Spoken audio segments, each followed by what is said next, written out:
Hi, നമസ്തേ. പുതിയൊരു വീഡിയോയിലേക്ക് എല്ലാവർക്കും സ്വാഗതം. ഇപ്പോൾ ഇവിടെ കോവിഡിൻ്റെ സംബന്ധിച്ചിപ്പോൾ ലോക്ക്ഡൗണാണ്.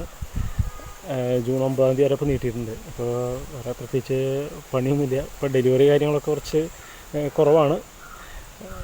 അതൊക്കെ മാറി കഴിഞ്ഞാൽ ശരിയാവുമെന്ന് വിചാരിക്കണം. ഇപ്പോഴത്തെ നേരം പോക്കെന്ന് വെച്ച് കഴിഞ്ഞാൽ നമ്മുടെ ചെറിയൊരു വാവ വന്നിട്ടുണ്ട്. അപ്പോൾ അവൻ്റെ കൂടെ കുറേ കളിക്കും. പിന്നെ അതുപോലെ ഫിഷ് ടാങ്കൊക്കെ ഉണ്ട്, അതായത് മീനിനെ വളർത്തുന്നുണ്ട്, തിലാപ്പിയ മീനിനെ വളർത്തുന്നുണ്ട്, പിന്നെ ഗപ്പി ഉണ്ട്. അപ്പോൾ അതിൻ്റെ തീറ്റകൾ കാര്യങ്ങളൊക്കെ. പിന്നെ വേറെ പ്രത്യേകിച്ച് പണിയൊന്നുമില്ല. പിന്നെ നമ്മുടെ ചെറിയ ഡിസൈൻ വർക്കുകളും കാര്യങ്ങളൊക്കെ ആയിട്ട് ഗ്രാഫിക് ഡിസൈൻ ചെയ്യുന്നുണ്ട്. അപ്പോൾ അതിൻ്റെ ചെറിയ വർക്കുകളൊക്കെ ഉണ്ട്. അപ്പോൾ അങ്ങനെയൊക്കെ ആയിട്ടാണ് നേരം കളയുന്നത്.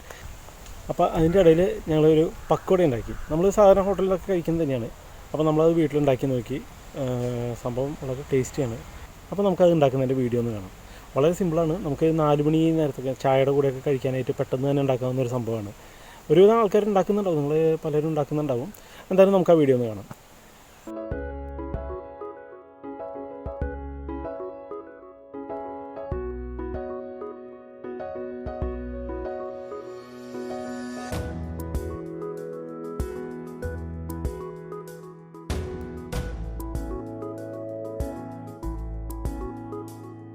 പക്കോട ഉണ്ടാക്കാനായിട്ട് നമ്മൾ എടുത്തിരിക്കുന്നത് 2 സവാള, കുറച്ച് ഒരു 2-3 തണ്ട് കറിവേപ്പില, 2 പച്ചമുളക്.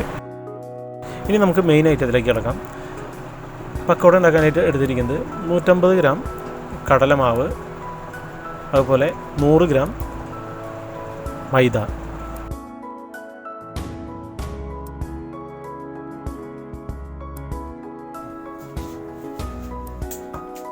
ഇനി നമുക്ക് സവാള വളരെ ചെറുതായിട്ട് അരിഞ്ഞെടുക്കാം. അതുപോലെ തന്നെ പച്ചമുളകും വളരെ ചെറുതായിട്ടൊന്ന് അരിയാം. ഇനി നമുക്ക് സവാള, പച്ചമുളക്, കറിവേപ്പില ഇതെല്ലാം കൂടെ ആ പൊടിയിലേക്ക് ആഡ് ചെയ്ത് നല്ല ആവശ്യത്തിന് വെള്ളമൊഴിച്ച് നല്ല കുഴമ്പ് രൂപത്തിൽ അത് ഒന്ന് മിക്സ് ചെയ്യാം.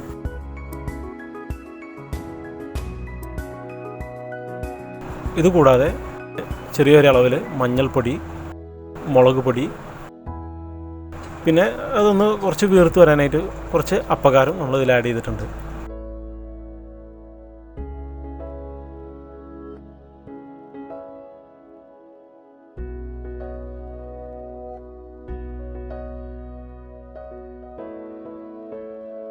ഇനി നമുക്കൊരു ചീഞ്ചട്ടിയിൽ എണ്ണയൊഴിച്ച് മാവ് അതിലേക്ക് ചെറിയ ഉരുളകളായി ഇട്ട് നമുക്കതൊന്ന് ഫ്രൈ ചെയ്തെടുക്കാം.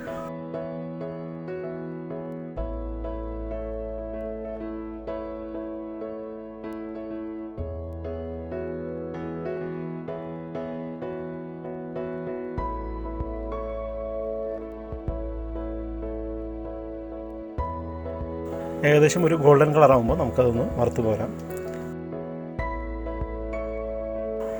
ഇനി നമുക്കിത് നല്ല സോസൊക്കെ ചേർത്ത് കഴിക്കാവുന്നതാണ്. സോസ് ഇല്ലെങ്കിലും കുഴപ്പമില്ല, കാരണം വെറുതെ കഴിക്കാൻ പോലും വളരെ ടേസ്റ്റിയാണ്. അപ്പോൾ എല്ലാവരും ഒന്ന് ട്രൈ ചെയ്ത് നോക്കാം. വളരെ സിമ്പിളാണ്.